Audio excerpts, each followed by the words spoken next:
నమస్తే, welcome to speed news.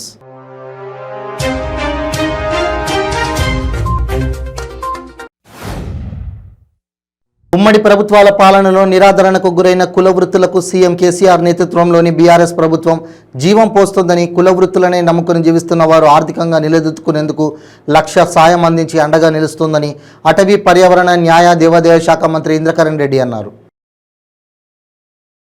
రాష్ట్ర గిడ్డంకుల corporation చైర్పర్సన్గా వేద రజని పదవి బాధ్యతల స్వీకరణ కార్యక్రమానికి రాష్ట్ర రోడ్లు, భవనాలు శాఖ మంత్రి వేముల ప్రశాంత్ రెడ్డి హాజరై శుభాకాంక్షలు తెలిపి ఆశీర్వదించారు.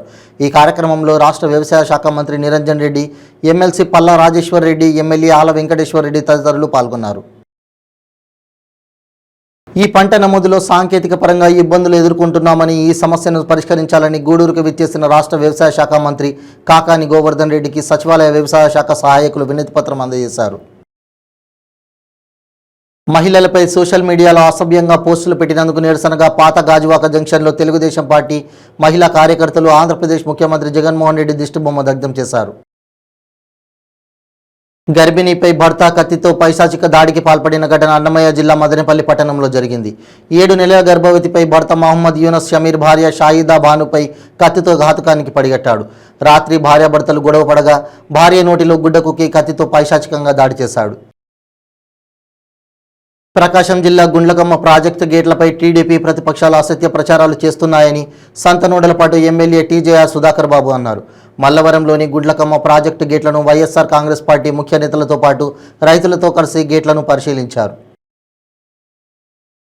వైఎస్ జగన్మోహన్ రెడ్డి అధికారం చేపట్టాక ప్రభుత్వ సంక్షేమ ఫలాలు ప్రజలందరికీ అందాలనే ఉద్దేశంతో సచివాలయం, వాలంటరీ వ్యవస్థలను తీసుకువచ్చారని ఎమ్మెల్సీ కౌరు శ్రీనివాస్ అన్నారు.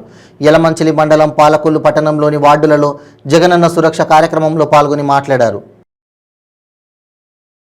గ్రామాల్లో ప్రజలకు ఎంతో సేవ చేస్తున్న వీఆర్ఏలకు జీతాలు పెంచాలని గ్రామ రెవెన్యూ సహాయకుల సంఘం యలమంచిలి తహసీల్దార్ కార్యాలయం వద్ద ధర్నా నిర్వహించి రిలే నిరాహార దీక్షలు చేపట్టారు. ముఖ్యమంత్రి జగన్మోహన్ రెడ్డి ఇచ్చిన హామీని తక్షణం నెరవేర్చాలని డిమాండ్ చేశారు. విశాఖలో కొత్తగా నైట్ అవుట్స్ పేరుతో గ్యాంగ్ ఏర్పాటైంది. కైలాసపురం ప్రాంతానికి చెందిన కొంతమంది యువకులు ఇన్స్టాగ్రామ్ ద్వారా ఒకరికొకరు పరిచయం అయ్యారు. వీరంతా చెడు అలవాట్లకు బానిసై అడ్డదారులు, అక్రమ సంపాదనపై దృష్టి సారించి దోపిడీలకు తెరలేపారు. సిద్దిపేట జిల్లాలో 2 రోజులుగా విస్తారంగా కురుస్తున్న వర్షాలకు ఎగువ నుండి భారీగా వరద నీరు చేరడంతో మోయ 9 వాగు ఉధృతంగా ప్రవహిస్తోంది.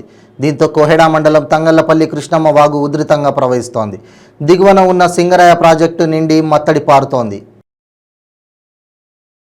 భారీ వర్షాల కారణంగా ఉమ్మడి మెదక్ జిల్లాలోని ఏడుపాయల వనదుర్గమ్మ ఆలయం మూసివేశారు. 2 రోజులుగా భారీ వర్షాల కారణంగా మంజీరా నదికి వరద పోటెత్తింది. ఆలయం ముందుగా ఈ నీరు వెళ్తోంది. దీంతో ఆలయానికి వెళ్లడానికి ఇబ్బందిక పరిస్థితులు నెలకొన్నాయి. దీంతో దేవాలయాన్ని మూసివేశారు. సీఎం జగన్ ఆదేశాల మేరకు ప్రభుత్వ పథకాల అమలు, లబ్ధిదారులకు అందుతున్న తీరుపై నియోజకవర్గాల స్థాయిలో సమీక్షా సమావేశాలు నిర్వహించడం జరిగిందని ఉమ్మడి విశాఖ జిల్లా రీజనల్ కోఆర్డినేటర్ వైవి సుబ్బారెడ్డి తెలిపారు. జగనన్న సురక్ష కార్యక్రమాన్ని అర్హులైన లబ్ధిదారులందరూ సద్వినియోగం చేసుకోవాలని రాష్ట్ర రవాణా శాఖ మంత్రి పి విశ్వరూప్ పేర్కొన్నారు. సంక్షేమ పథకాలు, ప్రజా సమస్యలు, పౌర సేవలు సంతృప్త స్థాయిలో పరిష్కరించే లక్ష్యంతో 1 రోజుల పాటు జగనన్న సురక్ష కార్యక్రమం రాష్ట్ర ప్రభుత్వం చేపట్టిందన్నారు. ఉమ్మడి కర్నూలు జిల్లాలోని అవుకు రిజర్వాయర్ సమీపంలోని చిన్న చెరువు పాలేరు కొండపై గుర్తు తెలియని దుండగులు కుష్ఠ పూజలు చేయడం కలగలం రేపింది. కొందరు యువకులు కొండపైకి మల విసర్జనకు వెళ్లి గమనించడంతో ఈ విషయం బయటకు వచ్చింది.